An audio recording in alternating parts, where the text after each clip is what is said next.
Hello guys, welcome back to our YouTube channel. आप देख रहे हैं ये बहुत ही इंपॉर्टेंट क्वेश्चन जो कि बोर्ड एग्जाम के लिहाज से बहुत इंपॉर्टेंट होता है। क्या कह रहा है ये क्वेश्चन?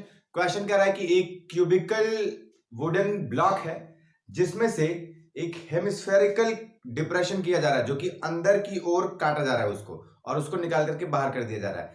यानी कि जो क्यूबिकल बॉक्स है उसके ऊपर आप ये मानिए कि एक बाउल अंदर की ओर सेट कर दिया जा रहा है ना। तो बाहरी बाउल इंसर्ट नहीं किया जा रहा है, इस बात को ध्यान रखिएगा। उसी को इस तरीके से काटा जा रहा है कि वो एक कटोरा जा रहा है ना, कटोरे की तरह वो बन जाए और जो लकड़ी रह रहा है उसको बाहर निकाल दिया जा रहा है, एक गड्ढा बना दिया जा रहा है हेमिस्फेरिकल का शेप का, है ना।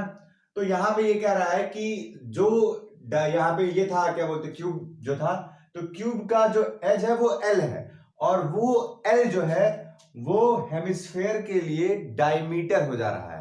तो ऐसे स्थिति में कह रहा है कि determine the surface area of the remaining solid. तो अब जो काटने के बाद से जो लकड़ी निकाल दिए हैं उसके बाद से इसका सरफेस एरिया बताइए, ये कह रहा है क्वेश्चन में। तो किस तरीके से सॉल्व करेंगे, ध्यान दीजिए गाइस। सबसे पहले आप यहां पे देख रहे होंगे कि ये एक क्यूब है, ठीक है। अब एक क्यूब के सभी साइड इक्वल होते हैं, तो चलिए इसको मान लिए एल यानी कि एज, ठीक है। क्योंकि एज को यहां पे कहा गया था कि आप एल मानिए, है ना। और यही एल इसका डायमीटर हो जा रहा है, किसका? हेमिस्फेयर का। तो यहां पे साइड में लिख भी लेते हैं कि डायमीटर ऑफ हेमिस्फेयर, यानी हेमिस्फेयर का डायमीटर कितना होगा, वो हो जाएगा एल। तो इस हिसाब से रेडियस कितना हो जाएगा, radius of hemisphere is equal to L by two, क्योंकि डायमीटर का ही आधा क्या होता है, रेडियस होता है। तो यहां पे एल बाई टू कर दिए हैं।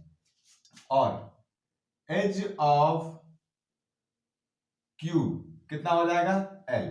ये सारे ही पॉइंट्स जो हो जाएंगे ये गिवन हो जाएंगे, है ना, ये दिया गया है, ये हमने अपने पास से नहीं लिखा है। अब किस तरीके से सरफेस एरिया निकालेंगे, याद रखिए जब भी अगर आपको सरफेस एरिया निकालने के लिए कहा जाता है तो आपका खास करके जब भी सरफेस एरिया निकालने वाले जो भी क्वेश्चन होंगे उसमें आपका इमेजिनेशन पावर काम करता है कि आप कितना अच्छे तरीके से रिलेट कर पा रहे हो, ठीक। ऐसे में आप सिंपल एक ट्रिक के तौर पे आप इसको यूज कर सकते हो कि जब कभी भी सरफेस एरिया निकालने के लिए कहे, आप अपने आप को पेंटर समझ लीजिए कि आपको उस चीज को पेंट करना है। अब कहां कहां पेंट करना है ये आपको देखना है। अब सोचिए कि एक क्यूब है, उसके 6 फेसेस होंगे, तो 6 के 6 फेसेस को आप रंगेंगे, ठीक। तो चलिए 6 फेसेस को रंग दिए, ठीक। तो surface area is equal to क्या हो जाएगा, 6 फेसेस रंगेंगे यानी कि टोटल सरफेस एरिया, है ना। Total surface area of cube, है ना। Total surface area of cube, 6 faces रंग दिए।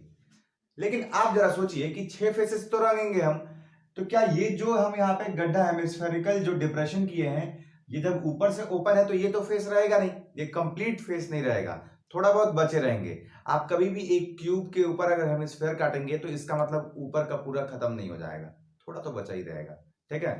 तो इसीलिए हम यहाँ पे क्या कर देते हैं, हम इसको कर देते हैं सीएसए, किसका, सीएसए ऑफ हेमिस्फेयर। तो हेमिस्फेयर का क्या कर दिए, सीएस से निकाल दिए। अब सीएस से मतलब कि अंदर का जो पूरा है वो रंग दिए। हेमिस्फेयर यानी कि एक कटोरा, एक बाउल जो है उसको चारों तरफ से रंग दिए। तो क्या उस बाउल का ढक्कन था क्या, ढक्कन तो था नहीं। तो ढक्कन को हमको क्या करना रहेगा, माइनस करना रहेगा। क्यों माइनस करना रहेगा, क्योंकि 6 फेस तो हम पहले ही का रंग दिए हैं, ठीक। ऊपर से इसका सीएस से कर दिए। अब 6 फेस था भी तो नहीं, क्योंकि 6 फेस तो हमने पूरे के पूरे फेसेस ले लिए ना, आगे पीछे दाएं बाएं ऊपर नीचे।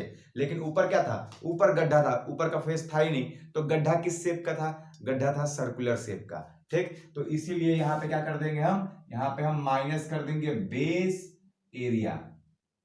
बात समझ गए, माइनस क्या करेंगे, बेस एरिया को हम माइनस कर देंगे यहां पे। एक बार फिर से इस कॉन्सेप्ट को समझिएगा, क्योंकि अगर ये कॉन्सेप्ट नहीं समझ पाए तो क्या हो जाएगा, बाकी सारा सॉल्व करने में कोई मतलब ही नहीं रह जाएगा, रटा रटा ज्ञान हो जाएगा। इसलिए एक बार फिर से देखिएगा, 6 फेसेस इसका रंगने के लिए हम सोचे, 6 फेस चलिए रंगने का सोच लिए, 5 फेस हम रंग दिए, एक के ऊपर अभी थोड़ा सोचना है, ठीक।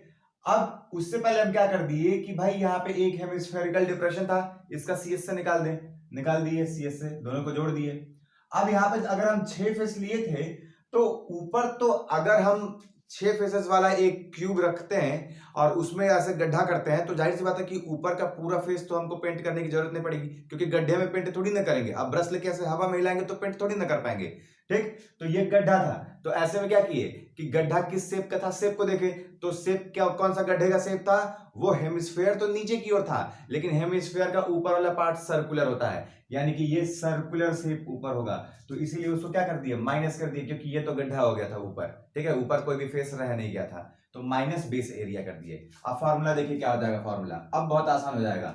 Total surface area of cube क्या हो जाता है, 6 एज का स्क्वायर, तो 6 एज क्या है, एल का square, plus CSC of hemisphere हो जाता है 2 पाई और रेडियस का स्क्वायर, 2 पाई रेडियस का स्क्वायर, माइनस बेस एरिया क्या हो जाता है, पाई और रेडियस का स्क्वायर, है ना। अब ये हो जाएगा 6L स्क्वायर प्लस 2 पाई, यहां पे रेडियस का स्क्वायर माइनस पाई एल का स्क्वायर, तो आप यहां से माइनस भी कर सकते हैं, चाहे तो आप इसको आगे कंटिन्यू कर सकते हैं। तो रेडियस क्या हो जाएगा, L/2 का स्क्वायर माइनस पाई, और ये भी क्या हो जाएगा, L/2 का स्क्वायर।